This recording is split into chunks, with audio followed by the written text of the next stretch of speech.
That was useless. That bitch went into a straight wheel spin.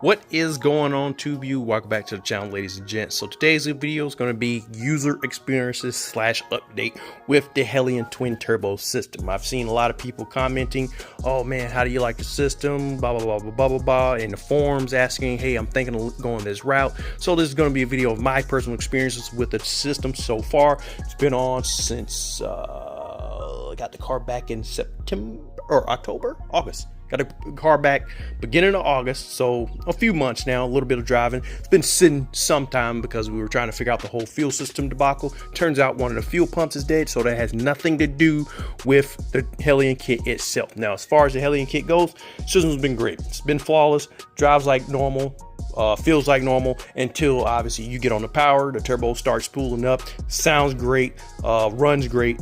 What can you ask for? After the system, the performance of the 6130, obviously because I haven't hit the track yet, my fastest time was a 7.6 6130 time on the stock Redeye. This exact stock Redeye. After the turbo system, we've knocked that down about 2 seconds to a 5.8. I can't remember what it was, but it's in the 5-second range, and I'll put it up here on the screen so you guys can see the difference between the two. Now, how this compares to my last Hellcat, which was a full bolt-on standard 2.4 car, that car did the best of 6.2. So better traction or better road surface, better air, better weather for that car, and this came out here, outperformed obviously the stock setup and my last full bolt-on car handedly. So that's a huge gap. Whether it was the stock car or the full bolt-on setup, this car outperformed both of them in, you know, arguably worse conditions. It was hotter out, the DA was worse, and it easily beat both of those cars or both of those setups. I would hope it would be a stock setup, but you know, for those of you looking to go to the full bolt-on route, like I said, that was a full bolt-on 2.4 car, so that wasn't the 2.7, but it did outperform that car. That car was set up with a 2.75 upper, 10% lower, you know, 1300 cc injectors, the whole 9 yards, catless mids, yada yada yada. Made about 900 wheel, and this car outperformed that car easily. As far as how the system is set up, you can see, you know, you got your system here. The turbos are obviously not up top, so they're mounted down below. You got your blow off valve over here. Makes pretty cool noises. Obviously the turbos are 64 660s, so they come on pretty early, and they're mounted right around here. You can see those guys right there. That's both of them. So obviously with them being mounted so low, a lot of people have questions about, you know, driving in the rain and stuff like that. I say, as long as you're not driving in a full on flood, you should be all right. There's no reason, one, any car should be out in the flood trying to get through freaking crazy high waters in the first place. But if you're worried about that, just don't drive through a flood. Just that simple. Try to avoid big ass puddles if you can.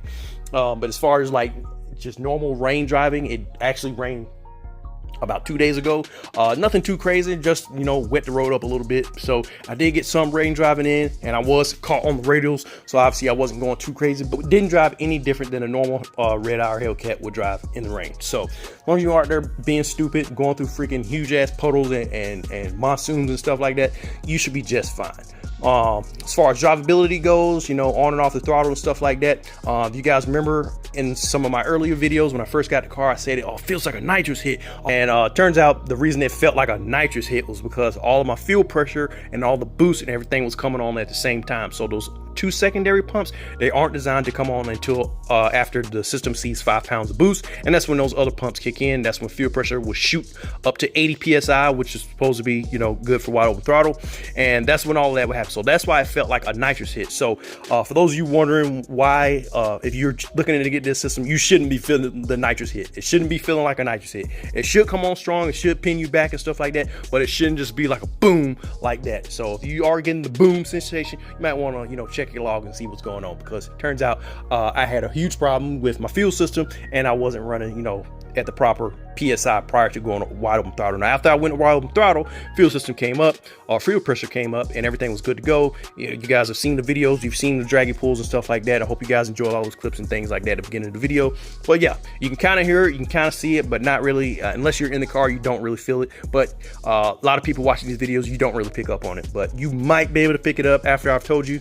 But it shouldn't be like a nitrous hit. There shouldn't be an on-off switch. So I was like, oh man, I'll just get it, you know, some data logs. We'll get this ironed out. We need to get the part throttle driving tuned and dialed in. Turns out it wasn't an issue. It was simply the fuel pressure system, the fuel pressure all along. So the minute we got it swapped over to the other two pumps to work full time, the car's been driving flawless. It's been doing great. Turbo system makes all the cool noises, blow off valve makes all the cool noises, finish and fitment, everything has been great up to this point, and I've got no complaints about the turbo system itself. For those of you wondering how the compound setup works, it's pretty easy. I didn't touch the blower at all. You see this is the OEM blower, OEM belt, everything's normal, no gutting, no porting, nothing at all on the standard Redeye blower, or the standard 2.7 blower. So everything is still stock displacement as far as the blower goes, and we're just running the air through there. So if you're thinking about doing a setup, you might want to invest in some type of chiller system. I have the IC chiller mounted down there, so that's what I roll with. You can roll with whatever you want to, but I rolled the IC chiller because it's a plug and play system, and their customer service is pretty fucking spot on. They've been, you know, with me every step of the way as far as getting the system working A1. And the main reason you might want to invest in some type of chiller system is not necessary, it's not a necessity or anything like that, but I would just recommend it simply because you're going to be putting off a lot of freaking heat. So main reason is because the filters for these turbos, they're mounted up pretty high. They're mounted just below the exhaust manifolds on both sides, which feed into the turbos, obviously. So you have the turbos themselves producing heat.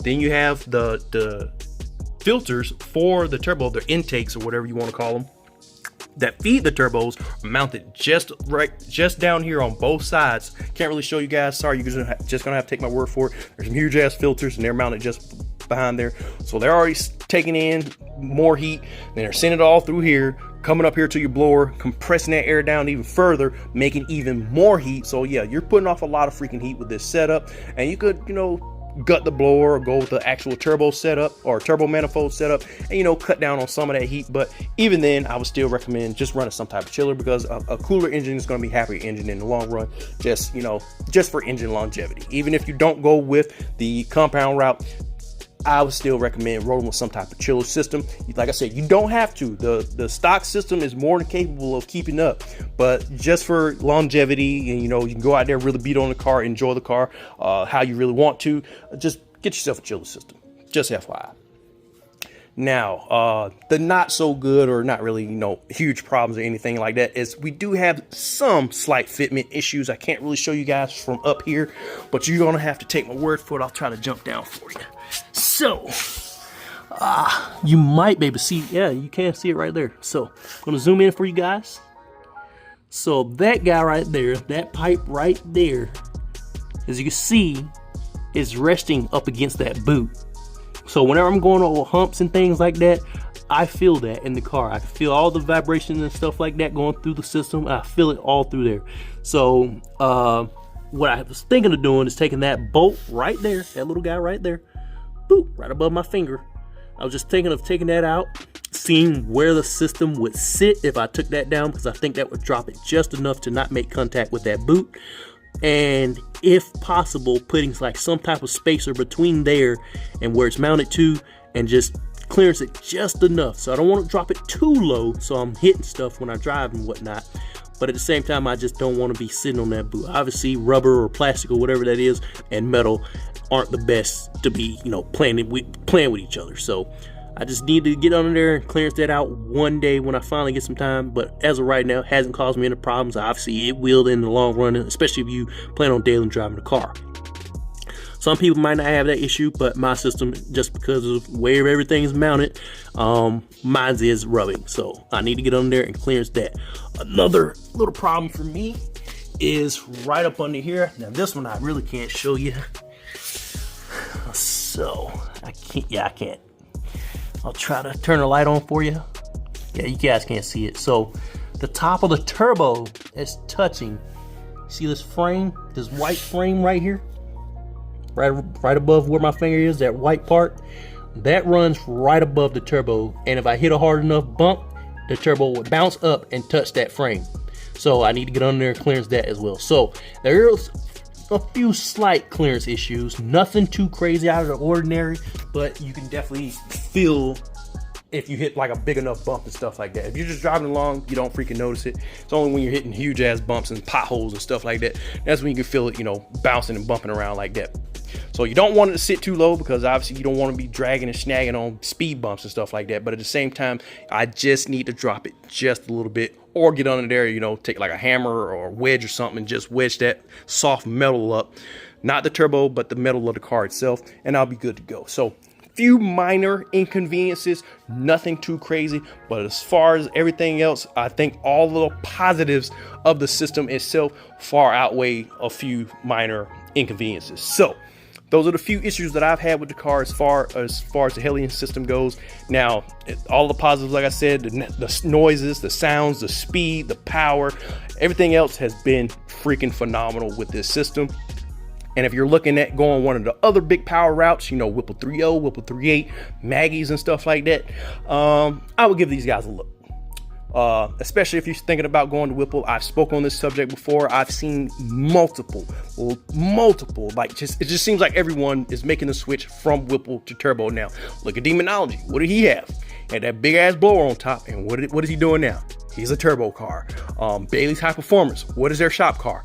A turbo car. Stink Eye Racing, the guy I bought my seat from, and he was also SRT AutoWorks shop car at one point. Even he has made the switch over to turbos now. He was a Whipple 3.8 car. He was a 3.0. Then he switched over to the 3.8, and now he's going on with the turbos. So do with that information if you will. If you don't want to send up here, spend $10,000, $15,000, $20,000 twice, just get the turbos off rip. If you want to make really big power and, you know, go out here and not be, you know, constrained by failures and rotors and things like that, and deal with swapping pulleys and things like that, I suggest you give the Hellion sit, or any turbo kit really. I can't speak on the longevity and how those other systems work, because I don't have those other systems. I have a Hellion kit. So speaking for the Hellion kit, that's the one I would recommend. But I would recommend either turbo system or any turbo system over going with, you know, the blower counterparts, the bigger blower counterparts. Now, if you're thinking about sticking with the OEM blower and that's good enough for you, by all means, go ahead. A lot of these people have great luck with these OEM blowers, especially the 2.4 guys, 2.7 guys. I've spoken on that subject before. That's why I didn't want to mod my 2.7, because I know they are a little more finicky and they are a little more prone to rotor failure, just simply because they are a bigger rotor. They can't spin at those, you know, higher speeds for sustained periods of time like the 2.4s can. You spin those 2.4s pretty freaking hard, and they make some pretty good steam. So that's why I didn't touch my 2.4 or 2.7. But if you guys have the 2.4 and you want to go the full bolt-on route, by all means, go ahead. You make some damn good power with those cars. They run almost just as fast as a lot of these turbo and Whipple guys. Obviously, Whipples and turbo systems are going to be when you want to make the next step up. So if you're thinking about going that route, for me personally, I would recommend the Hellion system. So that should be all of the negatives and positives, and I hope you guys enjoy all those clips at the beginning of the video. But that's all I have for you guys. If I didn't touch on a question or anything that you wanted to know particularly about the system, I just somehow missed what you need to answer, please feel free to drop any questions you have down below, and I'll be glad to answer them when I get to them. Other than that, if it's your first time stopping by, like, subscribe, hit the bell icon so you guys get a notification when these videos go up. And if you aren't, you know, going the Hellion route, or if you aren't looking to turbo your car, if you're just here hanging out, or if you already have a Hellion car, if you already have a turbo car, either way, just drop a comment down there, just because the comments help push these videos out to the algorithm, help me get to the algorithm, I should say, and help other people see these videos. So even if you do already have, you know, your route, you already have your plan, you already know what you're doing with your car, someone else might still be on the fence, and this video could help them. So please just drop a comment down below to help that video get to them. And like I said, any questions or things like that you have, also drop those down below. But It's Sunday, it's football time, so I'm gonna go on here and get to watching. Like I said, like, subscribe, bell icon. You guys know the drill. Until next time, TubeU, I'm out. Peace.